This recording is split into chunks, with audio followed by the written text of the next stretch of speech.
मुंह पे शदीद हार्मोनल एक्नी थी। सब डॉक्टर्स पास चली गई, मेडिसिन खा ली, टोटके कर लिए, स्किन केयर कर लिया, हार्मोनल एक्नी जाने का नाम ही नहीं ले रही थी। तो फिर मैंने उसको कहा कि ऑर्गेनिक लैब का ये वाला टोनर इस्तेमाल करो, एक तो रिव्यू भी हो जाएगा और तुम्हारा मुंह भी साफ हो जाएगा। वो छोटी बहन थी। अच्छा, हार्मोनल एक्नी ना हो जाती है, इससे परेशान होने वाली कोई बात नहीं। अगर आप ये टोनर थोड़ा सा ऑयल बेस्ड है, लेकिन इसको लगाने के बाद आप लोगों ने मॉइस्चराइजर भी जरूर लगाना है। आप लोग साथ साथ ट्रांसफॉर्मेशन चेक करें। पूरे 30 डेज बिला नागा मेरी बहन ने टोनर इस्तेमाल किया विद मॉइस्चराइजर, कोई मेडिसिन एक्स्ट्रा इस्तेमाल नहीं की। % नहीं 90% की मैं आप लोगों को गारंटी देती हूँ आप लोग की एक्नी खत्म हो जाए, क्योंकि ये प्रोडक्ट हाईली रिकमेंडेड है। फटाफट से ऐड टू कार्ट करें और हार्मोनल एक्नी को कर दें बाय बाय। ये टोनर ना सिर्फ एक्नी ठीक करता है बल्कि फ्यूचर में आपका रिश्ता भी करवाएगा, जॉब भी दिलवाएगा। अगर यकीन नहीं आता तो watch this video till the end. आज एक न्यू स्किन केयर स्पेशलिस्ट सामने आई हैं। इन्फ्लुएंसर प्राउडली क्लेम करती हैं कि उनकी सिस्टर की हार्मोनल एक्नी मैजिकली क्लियर हो गई इस एक्सफोलिएटिंग टोनर से, except she doesn't even know what hormonal acne is. और वर्स ये है कि she is telling you how to treat yours. बाजी, अगर आपकी बहन की एक्नी सिर्फ टोनर से गई तो वो हार्मोनल एक्नी नहीं थी, और अगर हार्मोनल थी फिर भी गई तो बताइए क्या यूज किया उसने, कौन सी मेडिसिन ली, डाइट चेंज की, कुछ तो था जो आपने नहीं बताया। तो पहले कंफर्म करो हार्मोनल एक्नी थी या नहीं, तभी दूसरों को एडवाइस करो। आप लोग साथ साथ ट्रांसफॉर्मेशन चेक करें। पूरे 30 डेज बिला नागा मेरी बहन ने टोनर इस्तेमाल किया with so madam influencer is saying कि डेली यूज करो, स्किन बेबी सॉफ्ट हो जाएगी। Baby soft? No baby, baby red, baby inflamed और बेबी कंफ्यूज्ड हो जाएगी। ब्रांड खुद कह रहा है यूज ट्वाइस अ वीक, पर इन्फ्लुएंसर ने बोला है डेली। क्यों? क्योंकि जितना ज्यादा प्रोडक्ट खत्म होगा उतना ज्यादा तुम फिर से खरीदोगी। एक और बात, she said it's a bit oily. ये टोनर थोड़ा सा ऑयल बेस्ड है। तो हार्मोनल एक्नी पर ऑयली प्रोडक्ट, वाह। लिसन, AHA, BHA और एंजाइम एक्सफोलिएंट्स रोज नहीं लगाते unless you want your skin to burn. Do you want it? I don't want it. 'Cause you're asking for it. 2 से 3 times a week is enough for most skin types. और हाँ, always follow up with moisturizer और use it on dry skin, not damp. Now let's talk about the ingredients. Product के अंदर 4 तरह के acids हैं। One is salicylic acid जो beta hydroxy acid है, and then lactic acid, glycolic acid, mandelic acid, मतलब alpha hydroxy acid की line लगा दी है। इतने ज्यादा एसिड मतलब कि हाई इरिटेशन पोटेंशियल। इवन अगर परसेंटेजेस लो हो, एक्सफोलिएशन डेली ब्रेक करती है आपके बैरियर को faster.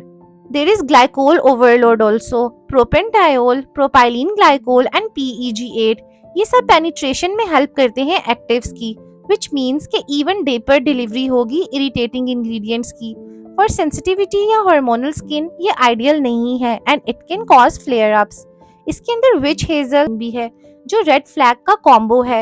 It causes dryness, stinging and pH imbalance, और it can also dehydrate and sensitize your skin. It is not suitable for inflamed hormonal acne skin. इसके अंदर duplication confusion भी है, sodium hyaluronate भी डाला है और हाइलुरोनिक एसिड भी, सिट्रिक एसिड भी डाला है और सोडियम साइट्रेट भी। ये क्या कर रहे थे, लैब में बोर हो गए थे क्या? हार्मोनल एक्नी के लिए ये प्रोडक्ट एक टिकिंग टाइम बॉम्ब है। इतने सारे इंग्रेडिएंट्स क्यों भाई? नायासिनामाइड ओके ग्रेट ब्राइटनिंग के लिए, बट इतने सारे एक्टिव इंग्रेडिएंट्स में नायासिनामाइड बेचारा छुपा बैठा है एसिड्स के नीचे। Papaya enzyme extract, glycolic, mandelic, lactic, citric, सब पोटेंशियल इन्फ्लेमेशन के स्ट्रोम है। इंस्टेड ऑफ फेडिंग पिगमेंटेशन, ये ट्रिगर करेगा पोस्ट इन्फ्लेमेटरी हाइपरपिगमेंटेशन को। मेलानिन की भी ओवर प्रोडक्शन होती है जब स्किन पे इन्फ्लेमेशन हो। ये बॉटल मुझे वो आंटी लगती है जो शादी में 4 डिजर्ट एक प्लेट में डाल लेती हैं और फिर कहती हैं पेट खराब हो गया, पता नहीं क्यों।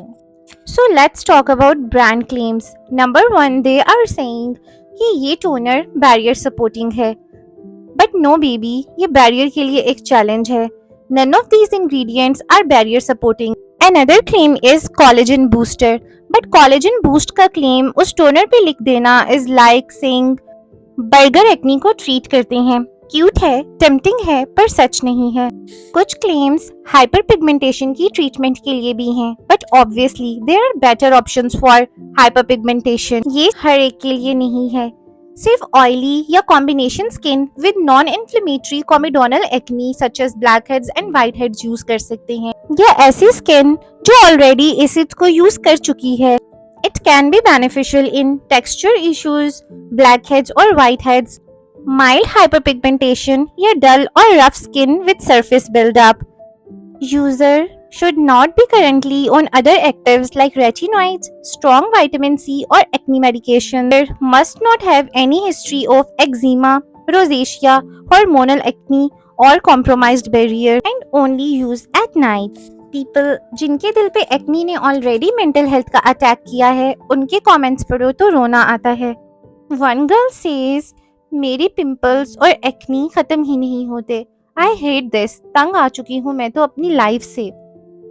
Another comment says, मेरे फेस की स्किन इतनी पतली हो गई है कि वेन्स नजर आने लगी हैं और फेस वॉश से भी इचिंग होती है फेस पर. अल्लाह पूछे इन लोगों से. Another girl says, मैं यूज कर रही थी 2 मंथ से बट पर्जिंग हो गई और अब एक्नी कम नहीं हो रही. Some comments are too fishy. एक जैसी लाइंस, सेम तारीफ. मतलब या तो AI लिख रहा है या ब्रांड का छोटा इंटर्न ओवरटाइम मार रहा है. Now let's analyze her sister's skin. From the pictures, it appears she has acne on temples. This could be hormonal, yes, but ये also related है sweat, oil, hair products और even pillowcases से, so not purely hormonal. Jawline पर भी acne है, which is classic hormonal side. Post-inflammatory erythema भी है, red flat marks after acne और pitted scars भी हैं जो oftenly deeper hormonal और cystic acne के बाद होते हैं. So yes, it might be a combination of acne, hormonal plus bacterial. Even if उसकी skin calm है today, hormonal acne is like your clingy ex, which you cannot just block and forget. This is why I have problem with influencers. They show toner and act like they found the cure, but no one talks about blood works, hormone balancing, medications, dietary changes, skin barrier support. Instead, she is out there doing clinical trials on her sister and turning her into a case study. Sweetheart, your sister doesn't need your advice. She needs a good dermatologist and a proper diagnosis. Real solution hormonal acne या deep acne के लिए हैं medications such as spironolactone, which is anti-androgen, combined OCPs, oral contraceptives if PCOS is involved, isotretinoin if cystic and severe acne, topical clindamycin or adapalene gel. Diet should be low dairy, low sugar, zinc, omega-3 and spearmint tea are your BFF. Lifestyle should be 7 to 8 hours proper sleep, reduce stress because cortisol is equals to acne fuel. A toner might be part of your routine, but it's not the routine. अगर आप hormonal या cystic acne के साथ struggle कर रहे हो, please don't take advice from someone जिसे acne का फर्क नहीं पता. Half knowledge plus full confidence is equals to maximum damage. Next time influencer बनने से पहले गूगल खोल लेना या डर्मेटोलॉजिस्ट या मुझसे पूछ लेना. एटलीस्ट फैक्ट्स तो क्लियर होंगे. इन्फ्लुएंसर्स प्लीज जब तक आपके पास फॉर्म डी या MBBS नहीं, स्टॉप गिविंग ट्रीटमेंट प्रोटोकॉल्स. ये वीडियो किसी प्रोडक्ट या इन्फ्लुएंसर के अगेंस्ट नहीं, बट मिसलीडिंग क्लेम्स उनका पोस्टमार्टम तो बनता है. इतना कॉन्फिडेंस तो मुझे भी नहीं होता जब मुझे कुछ पता नहीं हो, बट इन्फ्लुएंसर्स दे से it loud with zero information. She needs to recheck her facts before misleading thousands of people.